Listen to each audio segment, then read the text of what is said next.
बसवलिंगाय नमः। ओम श्री गुरु बसवलिंगाय नमः। ओम श्री गुरु बसवलिंगाय नमः। ओम शांति शांति ಶಾಂತಿ.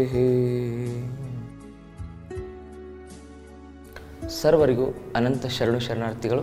ನಾನು ನಿಮ್ಮ ಯೋಗ ಗುರು ವೈದ್ಯ ಶ್ರೀ ಚನ್ನಬಸವಣ್ಣ, ಟಾಟಾ ನಗರ, ಬೆಂಗಳೂರು.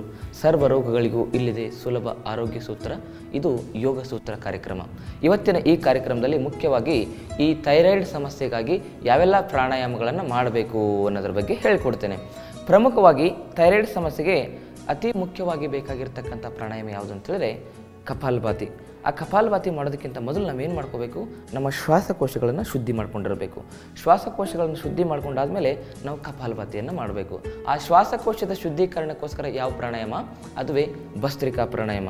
ಭಸ್ತ್ರಿಕಾ ಪ್ರಾಣಾಯಾಮನ ಏನು ಮಾಡಬೇಕು, ಮೊದಲು ಯಾವ ಕಡೆ ಕಟ್ಕೊಂಡಿರ್ತದಲ್ಲ ಅದನ್ನು ಓಪನ್ ಮಾಡ್ಕೋಬೇಕು. ಅದನ್ನು ಓಪನ್ ಮಾಡ್ಕೊಳ್ಳಿಕ್ಕೆ ಯಾವುದು ಕಡಿಮೆ ಬರ್ತಾ ಇರ್ತದೆ ಆ ಕಡೆಗೆ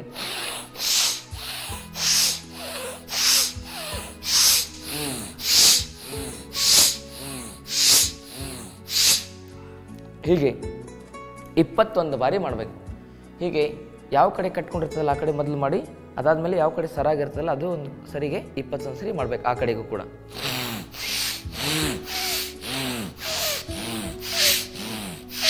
ಒಂದ್ಸರಿ ಉಸಿರು ತಗೊಂಡು ಒಂದ್ಸರಿ ಬಿಟ್ಟರೆ 1 ಕೌಂಟ್ ಆಯಿತು. ಈ ರೀತಿ 21 ಬಾರಿ ಎರಡೂ ಕಡೆ ಮಾಡಿ ಆದಮೇಲೆ ಎರಡು ಕಡೆಯಿಂದ 21ರಂತೆ 3 ಕೌಂಟ್ ಮಾಡಬೇಕು. 1 2 ಹೀಗೆ 21 ಬಾರಿ ಮಾಡಬೇಕು.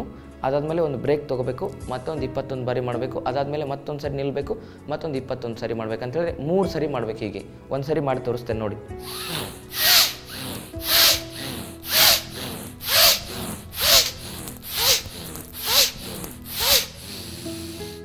ಕುಂಭಕ್ ಎಕ್ಸೇಲ್ ಮಾಡ್ತಾ ವಿಶ್ರಾಂತಿ,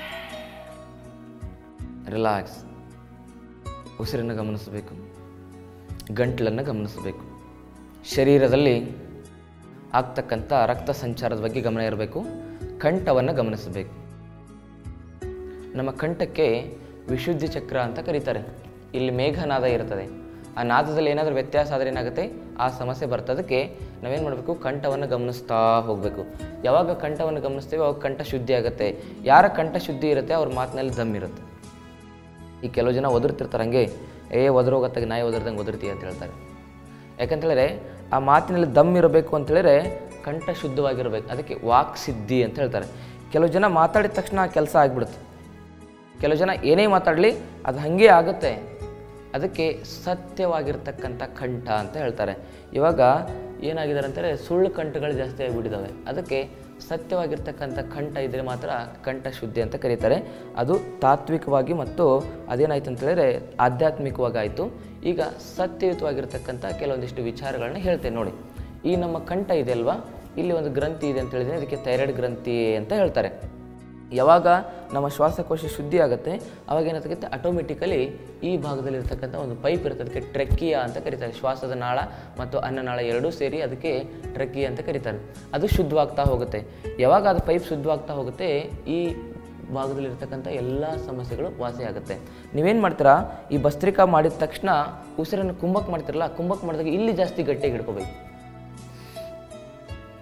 ಇಲ್ಲಿ ಸಾಧ್ಯ ಆದರೆ ಹಿಂಗೆ ಜಾಲಂಧರ್ ಬಂದು ಹಾಕಿ. ಭಸ್ತ್ರಿಕಾ ಮಾಡಿದ ತಕ್ಷಣ ಥೈರಾಯ್ಡ್ ಸಮಸ್ಯೆ ಇರ್ತಕ್ಕಂಥವ್ರು ಜಾಲಂಧರ್ ಬಂದು ಹಾಕ್ಬೇಕು. ಹಿಂಗೆ ಒಂದು 21 ಸರಿ ಮಾಡ್ತಿರಲ್ಲ, ಈಗ 21 ಸರಿ ಮಾಡಿದ ತಕ್ಷಣ ಏನು ಮಾಡಬೇಕು, ಉಸಿರು ತೆಗೆದುಕೊಂಡು ಹೋಲ್ಡ್ ಮಾಡಿ ಜಾಲಂಧರ್ ಬಂದು ಹಾಕಬೇಕು. ಕತ್ ಮೇಲೆತ್ತಿ ಉಸಿರು ಬಿಡ್ಬೇಕು. ಮತ್ತು ನಾನು ಇನ್ನೊಂದು ಏನು ಹೇಳಿದೆ ಅಂತೇಳಿದ್ರೆ ಅನಿಯಮಿತ ಜೀವನ ಶೈಲಿ ಅಂತೇಳಿದ್ರೆ ಈ ಥೈರಾಯ್ಡ್ ಗ್ರಂಥಿ ಇದೆಯಲ್ಲ ಇದು ರಾತ್ರಿ 10 ಗಂಟೆ ಆದ ತಕ್ಷಣ ಕೆಲಸವನ್ನು ಮಾಡಲಿಕ್ಕೆ ಶುರು ಮಾಡುತ್ತೆ.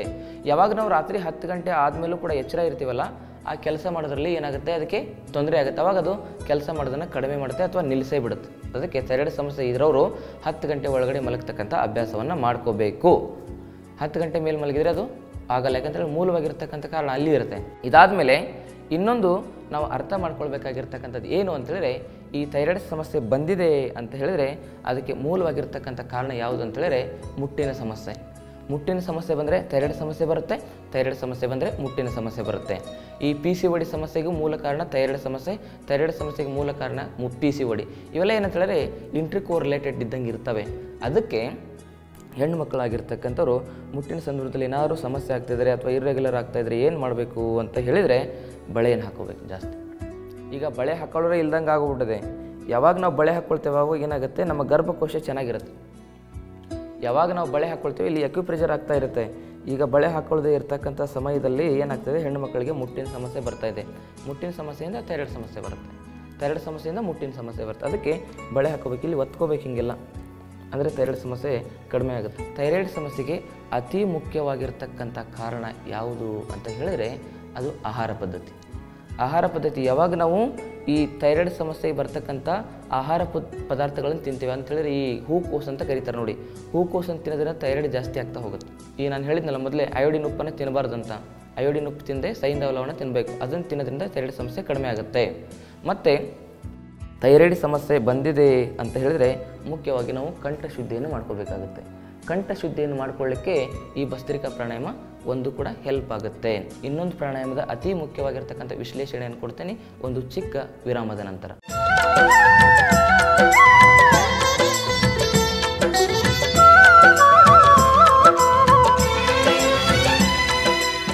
ವಿರಾಮದ ನಂತರ ಕಾರ್ಯಕ್ರಮಕ್ಕೆ ಮತ್ತೆ ಸ್ವಾಗತ.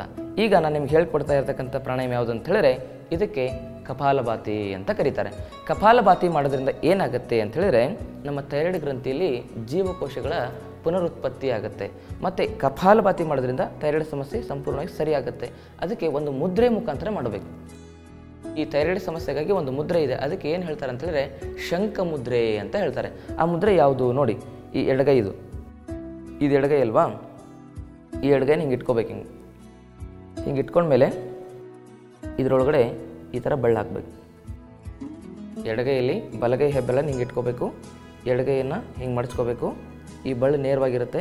ಈ ಕೈಯನ್ನು ಇಲ್ಲಿ ಸ್ಪರ್ಶ ಮಾಡ್ಕೋಬೇಕು. ಈ ಮಧ್ಯದ ಬೆರಳಿದೆ ಅಲ್ವಾ, ಮಧ್ಯದ ಬೆರಳು ಹೆಬ್ಬೆಳಿಗೆ ಸ್ಪರ್ಶ ಆಗಬೇಕು.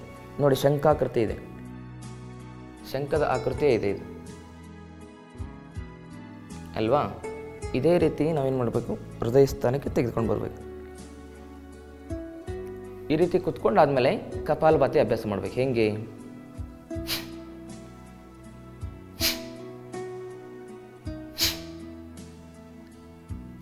ಕಪಾಲಭಾತಿ ಮಾಡೋ ಸಂದರ್ಭದಲ್ಲಿ ಏನು ಹೇಳ್ಬೇಕಂತ ಹೇಳಿದ್ರೆ ಹಮ್ ಹಮ್ ಹಮ್ ಹಮ್ ಅಂತ ಮನಸ್ಸಲ್ಲಿ ಹೇಳಬೇಕು, ಹೊರಗಡೆ ಅಲ್ಲ, ಮನಸ್ಸಲ್ಲೇ ಹಮ್ ಅಂತ ಹೇಳಬೇಕು.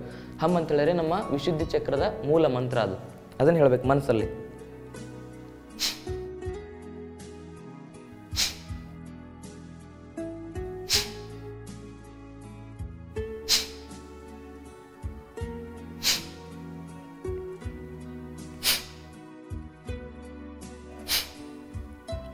ಕತ್ತು ನೇರವಾಗಿರ್ಬೇಕು. ಕತ್ತು ಬಗ್ಸಿ ನಿಮ್ಗೆ ಥೈರಾಯ್ಡ್ ಸಮಸ್ಯೆ ಬಂದಿರುತ್ತೆ. ಕತ್ತು ನೇರವಾಗಿರ್ಬೇಕು.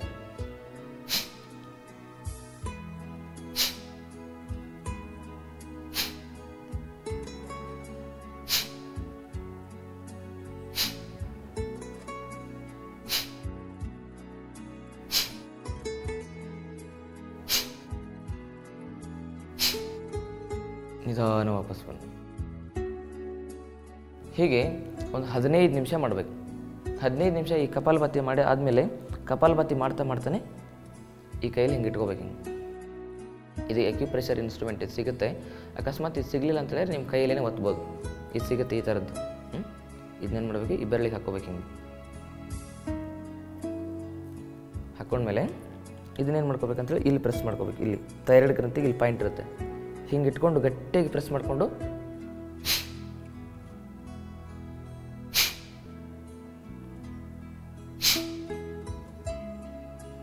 ಯಾರಿಗೆ ಥೈರಾಯ್ಡ್ ಇರುತ್ತೆ ಅವ್ರಿಗೆ ನೋವು ಬರುತ್ತೆ ಹಿಂಗೆ ಇಟ್ಕೊಂಡಾಗ. ಅಕಸ್ಮಾತ್ ನಿಮ್ಮ ಹತ್ರ ಇದಿರಲಿಲ್ಲ ಅಂದರೆ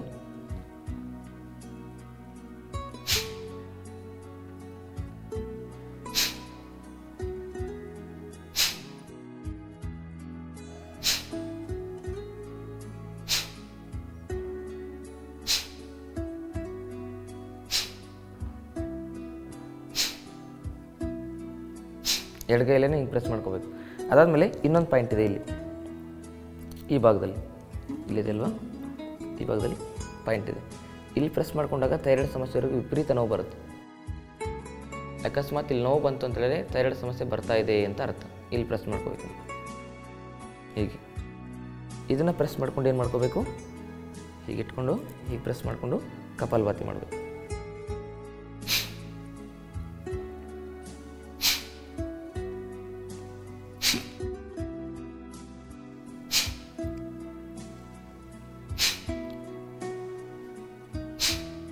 ಗಂಟಲನ್ನು ಗಮನಿಸಬೇಕು, ಜೋರಾಗಿ ಪ್ರೆಸ್ ಮಾಡಬೇಕಿಲ್ಲಿ.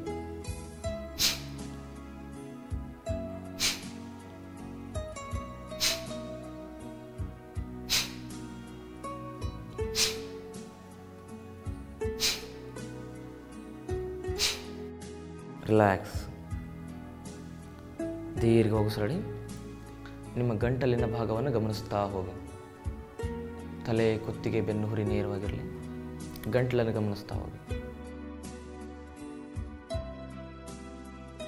ಗಂಟಲಿನ ಭಾಗವನ್ನು ಗಮನಿಸಿ.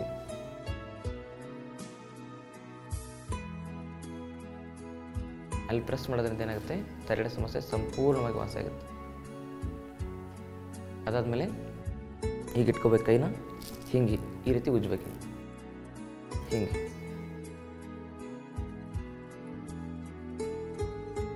ಹೀಗೆ ಇಟ್ಕೋಬೇಕು. ಹೀಗೆ ಲಾಕ್ ಮಾಡ್ಕೋಬೇಕು, ಹಿಂಗೆ ಲಾಕ್ ಮಾಡಿಕೊಂಡು ಹಿಂಗೆ ಉಜ್ಕೋಬೇಕು.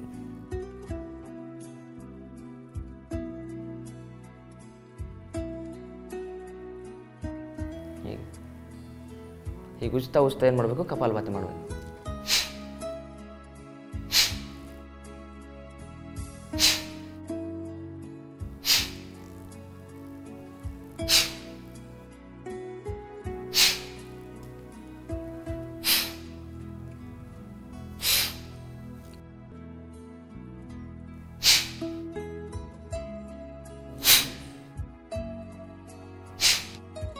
ಹೀಗೆ ಇದನ್ನು ಸಂಪೂರ್ಣವಾಗಿ ನಾವು ಅತೀ ಒಂದು ಏಕಾಗ್ರತೆಯಿಂದ ಮಾಡಬೇಕು. ಯಾವುದೇ ಪ್ರಾಣಾಯಾಮ ಮಾಡಬೇಕಂತ ಹೇಳಿದರೂ ಕೂಡ ನಮ್ಮಲ್ಲಿ ಏಕಾಗ್ರತೆ ಇರಬೇಕು. ಎಲ್ಲಿ ಏಕಾಗ್ರತೆ ಇರಬೇಕು, ಎಲ್ಲಿ ಸಮಸ್ಯೆ ಇದೆ ಅಲ್ಲೇ ಏಕಾಗ್ರತೆ ಇರಬೇಕು. ಈಗ ಥೈರಾಯ್ಡ್ ಸಮಸ್ಯೆ ಇಲ್ಲಿರುತ್ತಲ್ವಾ, ಈಗ ಮಾಡ್ತಾ ಮಾಡ್ತಾ ಅಲ್ಲೇ ಏಕಾಗ್ರತೆಯನ್ನು ತೆಗೆದುಕೊಂಡೋಗಿ, ಅಲ್ಲೇ ಕಾನ್ಸಂಟ್ರೇಷನ್ ತೆಗೆದುಕೊಂಡೋಗಿ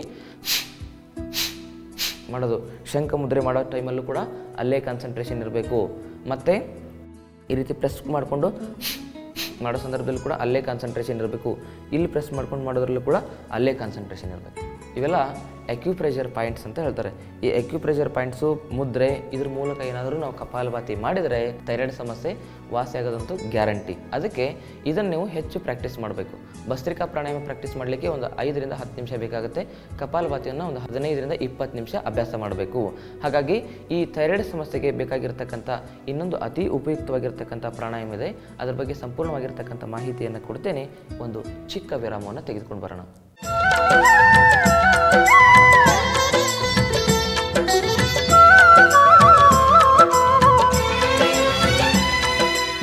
ವಿರಾಮದ ನಂತರ ಕಾರ್ಯಕ್ರಮಕ್ಕೆ ಮತ್ತೆ ಸ್ವಾಗತ. ಈಗ ಈ ಥೈರಾಯ್ಡ್ ಸಮಸ್ಯೆಗಾಗಿ ನಾನು ಹೇಳಿದ್ನಲ್ವಾ, ಈ ಕಪಾಲಭಾತಿ ಅತಿ ಪ್ರಮುಖ ಅಂಥೇಳಿ. ಕಪಾಲಭಾತಿ ಮಾಡಿದ ನಂತರ ಸ್ವಲ್ಪ ನಾಡಿ ಶೋಧನವನ್ನು ಮಾಡ್ಕೋಬೇಕು. ನಾಡಿ ಶೋಧನವನ್ನು ಮಾಡ್ಕೊಂಡ್ಮೇಲೆ ಈ ಥೈರಾಯ್ಡ್ ಸಮಸ್ಯೆಗೆ ಇನ್ನೊಂದು ಪ್ರಮುಖವಾಗಿರ್ತಕ್ಕಂಥ ಪ್ರಾಣಾಯಾಮ ಯಾವುದು ಅಂತೇಳಿದರೆ ಅದಕ್ಕೆ ಉಜ್ಜಾಯಿ ಪ್ರಾಣಾಯಾಮ ಅಂತ ಕರೀತಾರೆ. ಉಜ್ಜಾಯಿ ಅಂದರೆ ಜಯಿಸು ಅಂತ ಅರ್ಥ. ಇದು ಥೈರಾಯ್ಡ್ ಸಮಸ್ಯೆಯನ್ನು ಬೇರು ಸಮೇತವಾಗಿ ವಾಸಿ ಮಾಡುತ್ತೆ. ಆ ಥೈರಾಯ್ಡ್ ಸಮಸ್ಯೆಯನ್ನು ಬೇರು ಸಮೇತವಾಗಿ ವಾಸಿ ಮಾಡ್ತಕ್ಕಂಥ ಆ ಉಜ್ಜಾಯಿ ಪ್ರಾಣಾಯಾಮ ಮಾಡೋದಕ್ಕಿಂತ ಮೊದಲು ನಾವೇನು ಮಾಡ್ಕೋಬೇಕು, ನಮ್ಮ ನಾಡಿಗಳನ್ನು ಶುದ್ಧಿ ಮಾಡ್ಕೋಬೇಕು. ಹಾಗಿದ್ರೆ ನಾಡಿಗಳ ಶುದ್ಧೀಕರಣಕ್ಕೋಸ್ಕರ ನಾಡಿ ಶೋಧನ ಪ್ರಾಣಾಯಾಮ ಏನು ಮಾಡಬೇಕು? ಥೈರಾಯ್ಡ್ ಸಮಸ್ಯೆ ಇರೋರು ಪ್ರಮುಖವಾಗಿ ಯಾವ ಮುದ್ರೆ ಮಾಡಬೇಕು ಅಂತೇಳಿದರೆ ಈ ಅಪಾನವಾಯು ಮುದ್ರೆಯನ್ನು ಮಾಡ್ಕೋಬೇಕು. ಹೀಗೆ ಅಪಾನವಾಯು ಮುದ್ರೆ ಮಾಡ್ಕೋಬೇಕು. ಹೀಗೆ ಅಂದರೆ ಮಧ್ಯದ ಬೆರಳು ಮತ್ತು ಉಂಗುರ ಬೆರಳನ್ನು ಸ್ಪರ್ಶ ಮಾಡ್ಕೋಬೇಕು. ನೇರ ಕೂತ್ಕೊಂಡಿರಬೇಕು. ನೇರ ಕೂತ್ಕೊಂಡು ದೀರ್ಘ ಉಸಿರು ತೆಗೆದುಕೋಬೇಕು. ನಿಧಾನ ಹೊರಗಡೆ ಬಿಡಬೇಕು. ಇನ್ನೊಮ್ಮೆ ದೀರ್ಘ ಉಸಿರು ತೆಗೆದುಕೋಬೇಕು. ನಿಧಾನ ಹೊರಗಡೆ. ಮೂರನೇ ಬಾರಿ ದೀರ್ಘ ಉಸಿರು ತೆಗೆದುಕೋಬೇಕು. ಬಲಭಾಗದ ನಾಸಿಕಾಗ್ರವನ್ನು ಮುಚ್ಚಿ ಎಡಭಾಗದಿಂದ ಉಸಿರನ್ನು ಬಿಡಬೇಕು. ಎಡಭಾಗದಿಂದ ತೆಗೆದುಕೋಬೇಕು. ಗಂಟಲನ್ನು ಗಮನಿಸ್ತಾ ಬಲಗಡೆ ಬಿಡಬೇಕು. ಬಲಗಡೆ ತಗೋಬೇಕು, ಗಂಟ್ಲನ್ನು ಗಮನಿಸ್ತಾ ಗಮನಿಸ್ತಾ ಎಡಗಡೆ ಬಿಡಬೇಕು. ಹಾಗೆ ನಿರಂತರವಾಗಿ ಮಾಡಿ ಗಂಟಲನ್ನು ಗಮನಿಸ್ತಾ ಹೋಗ್ಬೇಕು.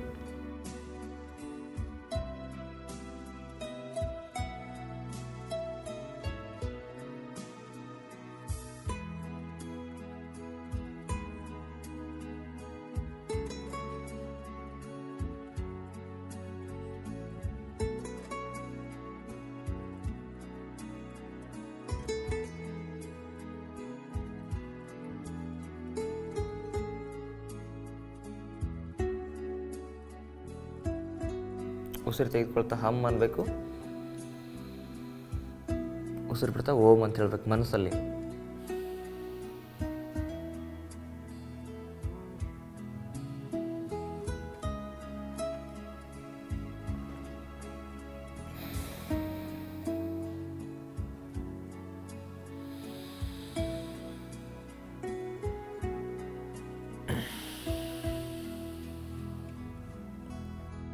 ಹೀಗೆ ಇದನ್ನು ಮಾಡ್ತಾ ಹೋಗ್ಬೇಕು.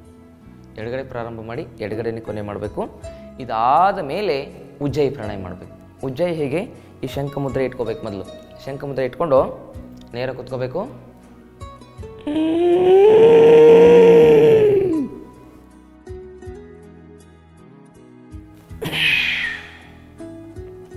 ಗಂಟ್ಲಿಂದ ಉಸಿರು ತಗೋಬೇಕು, ಚಿನ್ ಲಾಕ್ ಮಾಡ್ಕೋಬೇಕು ಎದೆಗೆ.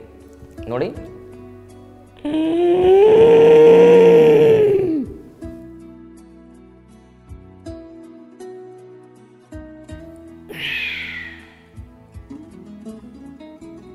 ಮತ್ತೊಮ್ಮೆ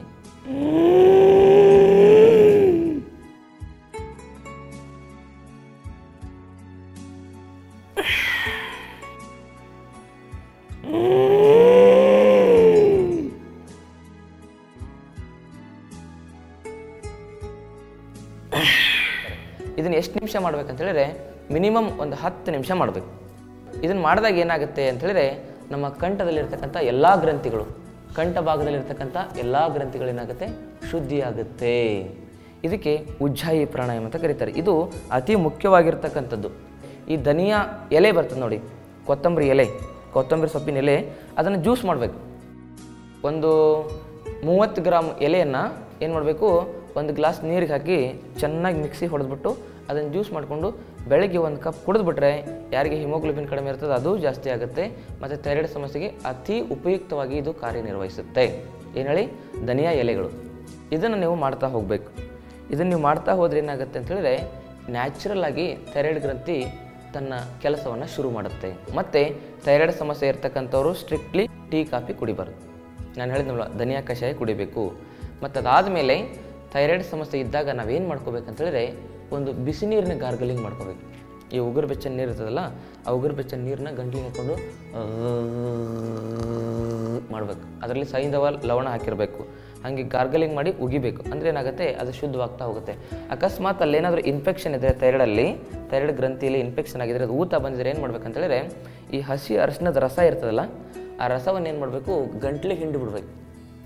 ಹಿಂಡಿ ಅದು ತಂತಾನೆ ಒಳಗೆ ಹೋಗ್ತಾ ಇರುತ್ತೆ. ನಿಮಗೆ ಅಕಸ್ಮಾತ್ ಹಸಿ ಅರಿಶಿನ ಸಿಗಲಿಲ್ಲ ಅಂತೇಳಿದ್ರೆ ಒರಿಜಿನಲ್ ಬೇರು ಮಾತ್ರ ತರಬೇಕು. ನೀವು ಪುಡಿ ತರಬಾರ್ದು. ಪುಡಿಯಲ್ಲಿ ಏನಿರ್ತದೆ ಕೆಮಿಕಲ್ ಮಿಕ್ಸ್ ಮಾಡಿರ್ತಾರೆ.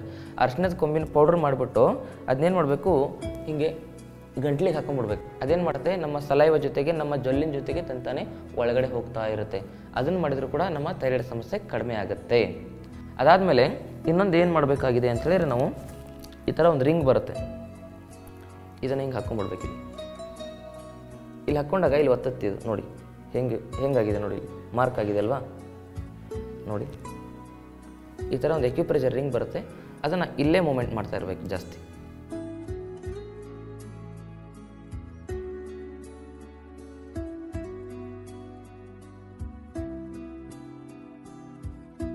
ಹೀಗೆ ಹೀಗೆ ಇದು ಮಾಡಿದ ಮೇಲೆ ಏನು ಮಾಡಬೇಕು, ಥೈರಾಯ್ಡ್ ಸಮಸ್ಯೆ ಇರೋರು ಹಿಂಗೆ ಹಾಕ್ಕೊಳ್ಳಿ, ಹಿಂಗೆ ಇಟ್ಕೊಂಡು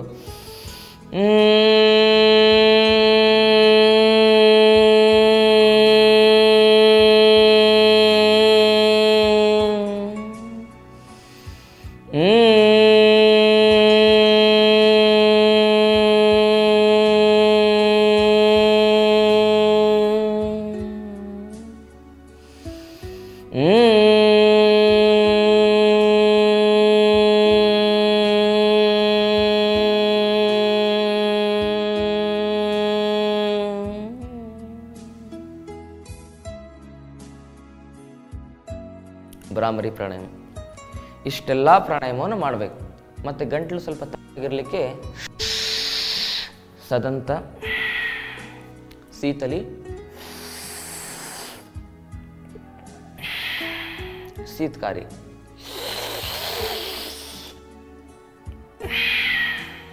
ಈ 3 ಅಭ್ಯಾಸ ಮಾಡಬೇಕು. ಎಷ್ಟು ಪ್ರಾಣಾಯಾಮ? ಭಸ್ತ್ರಿಕಾ, ಕಪಾಲಭಾತಿ, ನಾಡಿಶೋಧನ, ಉಜ್ಜಾಯಿ, ಶೀತಲಿ, ಶೀತಕಾರಿ, ಭ್ರಾಮರಿ. ಇವಿಷ್ಟು ಪ್ರಾಣಾಯಾಮಗಳು ನಮ್ಮ ಥೈರಾಯ್ಡ್ ಸಮಸ್ಯೆಗೆ ಅತಿ ಉಪಯುಕ್ತಕಾರಿಯಾಗಿ ಕೆಲಸವನ್ನು ನಿರ್ವಹಿಸುತ್ತೆ. ಇವಿಷ್ಟೆಲ್ಲ ಏನಂತ ಹೇಳಿದ್ರೆ ಥೈರಾಯ್ಡ್ ಸಮಸ್ಯೆಗೆ ಮೇನ್ ಪ್ಯಾಕೇಜ್ ಇದು. ಇದನ್ನು ಮಾಡಿದ್ರೆ 2 ತಿಂಗಳ ಒಳಗಾಗಿ ನಿಮ್ಮ ಥೈರಾಯ್ಡ್ ಸಮಸ್ಯೆ ನಿವಾರಣೆ ಆಗುತ್ತೆ ಅಂತಕ್ಕಂಥ ಭರವಸೆಯನ್ನು ಕೊಡ್ತಾ, ಇನ್ನು ನಾಳಿನ ಕಾರ್ಯಕ್ರಮದಲ್ಲಿ ಮತ್ತೊಂದು ವಿಶೇಷತೆ ಅಂತ ಹೇಳಿದ್ರೆ ಈ BP ಸಮಸ್ಯೆಗಾಗಿ ಯಾವೆಲ್ಲ ಯೋಗ ಮಾಡಬೇಕು. ಬ್ಲಡ್ ಪ್ರೆಷರ್ ಅಂತ ಎಲ್ಲರಿಗೂ ಜಾಸ್ತಿ ಆಗಿಬಿಟ್ಟಿದೆಯಲ್ಲ, ಆ ಬ್ಲಡ್ ಪ್ರೆಷರ್ನ ಹೇಗೆ ನಿವಾರಣೆ ಮಾಡ್ಕೋಬೇಕು ಅನ್ನೋದ್ರ ಬಗ್ಗೆ ನಿಮಗೆ ಸಂಪೂರ್ಣ ಇರತಕ್ಕ ಮಾಹಿತಿಯನ್ನು ಕೊಡ್ತೇನೆ. ಅಲ್ಲಿವರೆಗೂ ಸರ್ವರಿಗೂ ಅನಂತ ಶರಣಾರ್ಥಿಗಳು. ಜಾಯಿಂಟ್ಸ್ಗಳನ್ನ ಯಾವಾಗ ನಾವು ಸಡಿಲ ಮಾಡ್ಕೊಳ್ತೀವಲ್ಲ, ಆವಾಗ ನಮ್ಮ ರಕ್ತದ ಒತ್ತಡ ಕಡಿಮೆ ಆಗುತ್ತೆ. BP ಸಮಸ್ಯೆ ಇರತಕ್ಕಂಥವ್ರಿಗೆ ಮುಖ್ಯವಾಗಿ ಉಸಿರು ತುಂಬ ಇಂಪಾರ್ಟೆಂಟು. ಉಸಿರು ಬಿಡಬೇಕು. ರಕ್ತ ಸಂಚಾರ ಸರಿಯಾದರೆ BP ನಾರ್ಮಲ್ ಅಂತ ಅರ್ಥ. ಆಸನ ಮಾಡೋದು ಇಂಪಾರ್ಟೆಂಟ್ ಅಲ್ಲ, ಹೇಗೆ ಮಾಡ್ತೀವೋ ಅದು ತುಂಬ ಇಂಪಾರ್ಟೆಂಟ್.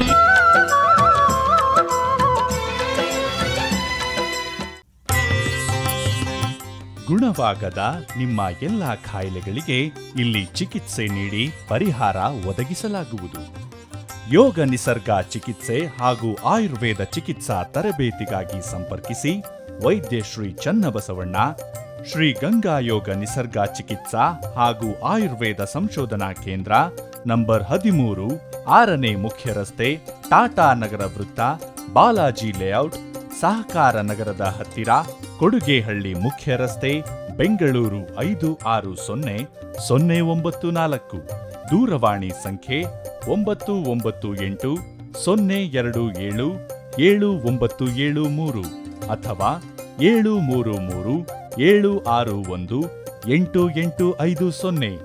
ಇಮೇಲ್ ವಿಳಾಸ ವೈದ್ಯಶ್ರೀcg@gmail.com. ವೆಬ್ಸೈಟ್ ವಿಳಾಸ www.srigangayoga.in.